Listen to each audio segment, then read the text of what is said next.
മണ്ണിടിച്ചിലുമായി ബന്ധപ്പെട്ട പൂർണ്ണമായ വിവരങ്ങൾ ലഭ്യമായ വിവരങ്ങളനുസരിച്ച് നമുക്ക് ഇതിനകം തന്നെ 6 പേരെ നമ്മൾ ഹോസ്പിറ്റലൈസ് ചെയ്തിട്ടുണ്ട്.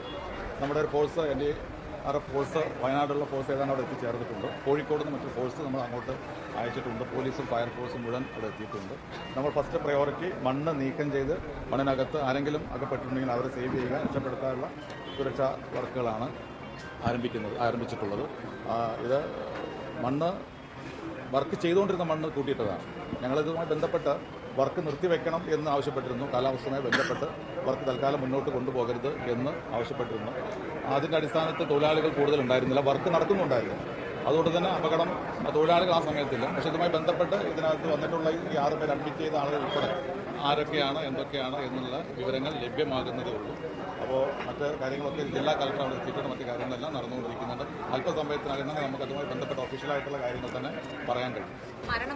നിലവിൽ നമുക്ക് കിട്ടിയിരിക്കുന്ന പ്രാഥമികമായ വിവരം, ഒരാൾ മരണപ്പെട്ടു ദുരന്തത്തിൽ. 7 പേര് ആശുപത്രിയിലാണ്, 7 പേര് മിസ്സിംഗ് ആണ്, അവരെ കാണാതായിട്ടുണ്ട്. അപ്പോൾ ആദ്യം തന്നെ മീനങ്ങാടിയിൽ നിന്നുള്ള നമ്മുടെ ഫോഴ്സ് അവിടെ എത്തിച്ചേർന്നിട്ടുണ്ട്. കോഴിക്കോട് നിന്നുള്ള ഫോഴ്സ് കൂടി എത്തിച്ചേരും. പോലീസും ഫയർഫോഴ്സും അടക്കമുള്ള സംസ്ഥാന പോലീസിൻ്റെ സംവിധാനങ്ങളെല്ലാം ഉണ്ട്. അതുപോലെ തൃശ്ശൂരിൽ നിന്ന് ഡിഫൻസിൻ്റെ ഒരു സെക്യൂരിറ്റി ഫോഴ്സ് റെഡിയാക്കി നിർത്തിയിട്ടുണ്ട്. എല്ലാ സംവിധാനങ്ങളും അവിടെ വളരെ പെട്ടെന്ന് എത്തും. ഇത് മുൻകൂട്ടി ഈ മണ്ണ് നീക്കം ചെയ്യണം എന്ന് ആവശ്യപ്പെട്ടിട്ടുള്ളതായിരുന്നു. ജില്ലാ കളക്ടറും ഡിസാസ്റ്റർ മാനേജ്മെൻറ്റ് അതോറിറ്റിയുടെ ചെയർമാനും 20-ാം തീയതി തന്നെ ഉത്തരവിറക്കി ഇതെല്ലാം നീക്കം ചെയ്യണമെന്ന് പറഞ്ഞിരുന്നതാണ്. നിർദ്ദേശം അവർ പാലിച്ചില്ല. കനത്ത മഴ ഉണ്ടായിരുന്നു എന്നാണ് റിപ്പോർട്ട്. രാവിലെ 225 സെൻറ്റിമീറ്റർ മഴ പെയ്തു എന്നുള്ളതാണ്.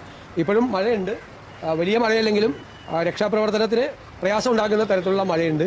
ഇതൊരു ചെളി കലർന്ന മണ്ണാണ്. അവിടുത്തെ മണ്ണിൻ്റെ ഘടന വളരെ വ്യത്യാസമാണ്. അതിങ്ങനെ സ്ക്രാപ്പ് ചെയ്താണ് വെച്ചിരുന്നത്.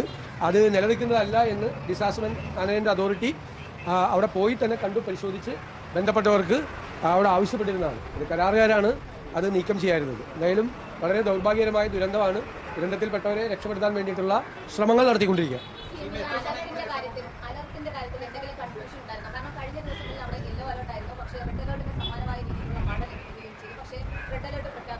യെല്ലോ അലർട്ടാണ് പ്രഖ്യാപിച്ചിട്ടുള്ളത്. അലർട്ടിന്റെ പ്രശ്നമല്ല, മണ്ണ് കൂട്ടിയിട്ടിരിക്കുന്ന മണ്ണ് മാറ്റാത്തതല്ലേ പ്രശ്നം. 225 സെൻട്രൽ ഗവൺമെന്റിന്റെ പോളിസി അനുസരിച്ചിട്ടുള്ള ഇതാണ് ഡിക്ലെയർ ചെയ്തിരിക്കുന്നത്. ഇനി എന്തെങ്കിലും വിശദാംശങ്ങൾ ഉണ്ടെങ്കിൽ നമുക്ക് നോക്കാം. ഇത് പ്രാഥമികമായ വിവരങ്ങളാണ് ഞാൻ പറഞ്ഞത്. പ്രാഥമികമായി കിട്ടിയ ഞാൻ ചോദിക്കട്ടെ, അവിടെ ഈ മണ്ണ് കൂട്ടിയിട്ടിരിക്കുന്നതാണ് പ്രശ്നം. മഴ പെയ്താൽ അത് അപകടത്തിലാകും, അത് അപകടത്തിലേക്ക് പോകും എന്നതും മൺസൂണല്ലേ, പോകുമെന്നും മുൻകൂട്ടി ജില്ലാ കളക്ടർ തന്നെ ഉത്തരവായിട്ട് ഇറക്കിയിട്ടുണ്ടായിരുന്നു. ഉത്തരവിന്റെ കോപ്പി എൻ്റെ കയ്യിലുണ്ട്.